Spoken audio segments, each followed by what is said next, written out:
வணக்கம், என் பெயர் பட்டு. என்னோட வெப்சைட்டோட பேர் freefincare.com.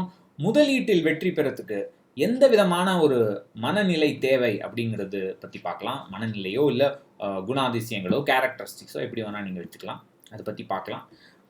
நேற்றுக்கு இங்கிலீஷ் வீடியோவில் ஃப்ராங்க்லின் மியூச்சுவல் ஃபண்டுடைய ஸ்கீம் டாக்குமெண்ட் அதெல்லாம் உள்ள சில குறிப்புகளை பற்றி படிச்சிருந்தேன்.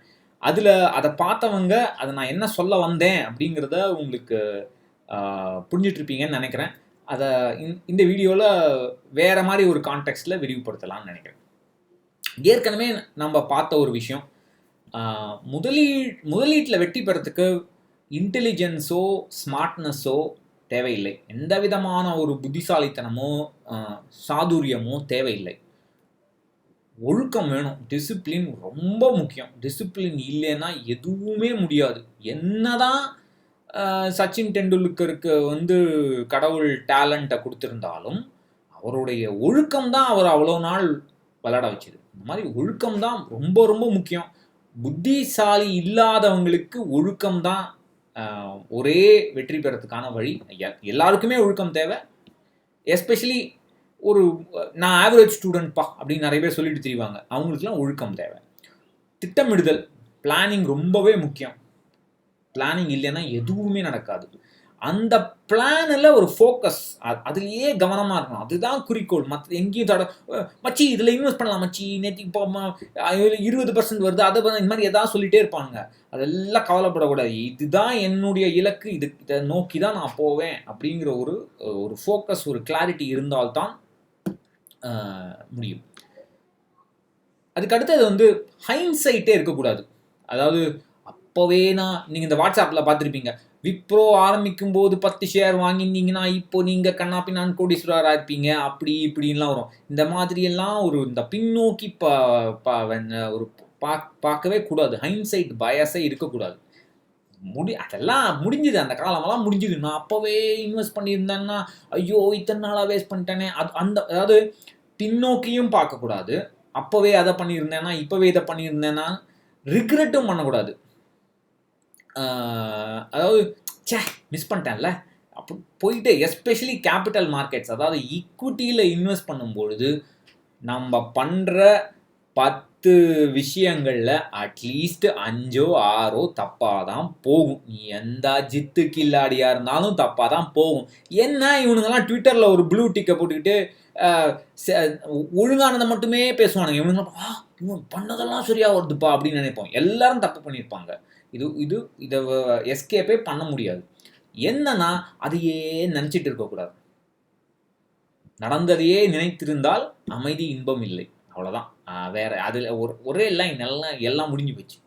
ஸோ எல்லாமே நிறைய தப்பு பண்ணுவோம். தப்பு நினச்சிட்டே இருந்தோம்னா நம்மளால் முன்னாடி போக முடியாது. நம்ம பிளான் ஆட்டம் கண்டுடும்.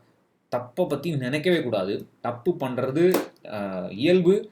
நம்மளுடைய வாழ்க்கையே தவறுகளின் அப்படியே தொகுப்பு தான். அதுக்கு என்ன பண்ண முடியும்? அதுதான் வாழ்க்கை. இன்னொரு முக்கியமான விஷயம் என்னன்னா, பயங்கர டிசிசிவாக இருக்கணும். ஒரு தீர்மானம் பண்ணிட்டோம்னா டக்குன்னு பண்ணிடணும். இன்னும் எஸ்பெஷலி ஒரு நம்ம ஒரு ஸ்டாக் வாங்குறோம்னு வச்சுங்களேன், இல்லை ஒரு ஃபண்டு வாங்கிட்டோம், அது ஏதோ என்ன சொல்கிறது, பர்ஃபார்ம் பண்ணல, ஏதோ இறங்கி போச்சு, லாஸ் வந்துடுச்சுன்னா சாட்டிஸ்ஃபேக்ஷன் இல்லைன்னா டக்குன்னு விற்றுடணும். டேக்ஸை பற்றி ஐயோ டாக்ஸ் கொட்டுமே, exit load, can I be long term, can I keep this அப்படிலாம் யோசிச்சுட்டு இருக்கக்கூடாது. விற்றுட்டு போய்கிட்டே இருக்கு, அடுத்த வேலையை பார்த்துட்டே இருக்கும். தைரியமாக விற்கிறதுக்கு தைரியம் இருந்தால் மட்டுமே ஈக்விட்டியில் இன்வெஸ்ட் பண்ணணும். அதாவது எப்போ லாஸ் ஆன செக்யூரிட்டி, ஸ்டாக், மியூச்சுவல் ஃபண்ட் அதை விற்கிறதுக்கு ஒரு தைரியம் வேணும். அது ரொம்ப ரொம்ப ரொம்ப முக்கியம். என்ன கேட்டால் எஸ்பெஷலி டைரக்ட் ஸ்டாக் இன்வெஸ்டர்ஸ்க்கு. ஒருத்தர் என்கிட்ட வந்தார், சார் நான் இந்த ஸ்டாக் வாங்கினேன் சார், இப்போ என்னமோ சொன்னார், 5 ரூபாயில் வாங்கினேன், 55 ரூபா போச்சு, திருப்பி இப்போது 10 ரூபா ஆயிடுச்சு. இறங்கிடும், ஏறும்ல சார், ஏறிடும் அப்படின்னு சொல்லிட்டு போயிட்டார். அவரே ஏதோ சொன்னார், அவரே கேள்வி கேட்டார், அவரே பதில் சொன்னார், நான் ஒன்றுமே பேசலை. அவரே மனசை தேத்திட்டு போயிட்டார். இந்த மாதிரிலாம் பர்ஃபார்ம் பண்ணாத மியூச்சுவல் ஃபண்டையோ பர்ஃபார்ம் பண்ணாத ஸ்டாக்கையோ போர்ட்ஃபோலியோவில் வச்சுட்டே இருந்தோம்னா குப்பை தான் சேரும். டோட்டல் போர்ட்ஃபோலியோவோட மூவ்மெண்ட் கண்ணாப்பின்னான்னு அஃபெக்ட் ஆகும்.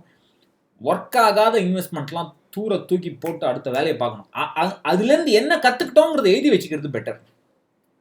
ஞாபகம் வச்சுக்கலாம், எழுதி வச்சுட்டா இன்னும் நல்லாயிருக்கும், மற்றவங்களுக்கு காமிக்கிறதுக்கு நல்லாயிருக்கும்.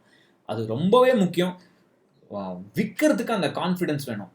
லாஸ் ஆகிற ஸ்டாக்கை விற்கிறதுக்கு ஒரு கான்ஃபிடென்ஸ் வேணும். நம்மளுடைய பிளானில் வந்து நமக்கு ஒரு கான்ஃபிடென்ஸ் இருக்கணும், நமக்கு ஒரு கன்விக்ஷன் இருக்கணும். நான் பண்ணுறது சரி, இதுதான் என்னுடைய. நிறைய பேருக்கு இலக்கிலேயே பிரச்சனை வரும், இதுவா அதுவான்னு ஒரு டவுட் வரும். அந்த எக்ஸல்லாம் நீங்கள் போட்டு பார்த்துட்டிங்கன்னா, அந்த ரிட்டையர்மெண்ட் பிளானிங் பார்த்துருப்பீங்க, அதை போட்டு பார்த்துட்டிங்கன்னா உங்களுக்கு நல்ல ஒரு கான்ஃபிடென்ஸ் வரும். ட்ராக்கிங் பண்ணும். இப்போது இதுதான் நான் போக வேண்டிய பாதை, அந்த பாதையில் இப்போ நான் இங்கே இருக்கேன் அப்படிங்கிற ஒரு கிளாரிட்டி உங்களுக்கு வந்துடுச்சுன்னா, ஐயோ இவ்வளோ லூஸ் பண்ணிட்டேனே, ஐயோ எனக்கு ரிட்டர்ன்ஸ் இவ்வளோ கம்மியாக இருக்கே, அந்த மாதிரிலாம் பயம் வராது. நான் இங்கே தானடா இருக்கேன், இருக்கிற வேண்டிய இடத்துல தான்டா இருக்கேன், ரொம்பலாம் கவலைப்படக்கூடாது, போடான்னு போய்கிட்டே இருக்கணும். அந்த ஒரு கன்விக்ஷன் இருக்கிறது ரொம்பவே முக்கியம். அப்புறம் நம்ம பண்ணுற இன்வெஸ்ட்மெண்ட்ஸ் சிலது தவறாகும், சிலதெல்லாம் ரொம்பவே தவறாகும், கண்ணாப்பின்னான்னு லாஸ் வரும். இந்த மாதிரி ஃப்ராங்க்லின் மாதிரி இன்வெஸ்ட்மெண்ட்ஸே கையில் வைக்க முடியாத அளவுக்கும் ஆகலாம். ஒன்றுமே பண்ண முடியாது. என்னங்க கொரோனா, இவ்வளோ லாக்டவுன், இதெல்லாம் நினச்சி பார்க்க முடியுமாங்க நம்மளால்? அதுவே நடந்துடுச்சு. அப்புறம் என்ன வேணால் நடக்கலாம். ஆனால் அப்படி நடந்தால் மற்றவங்களை குறை சொல்லக்கூடாது.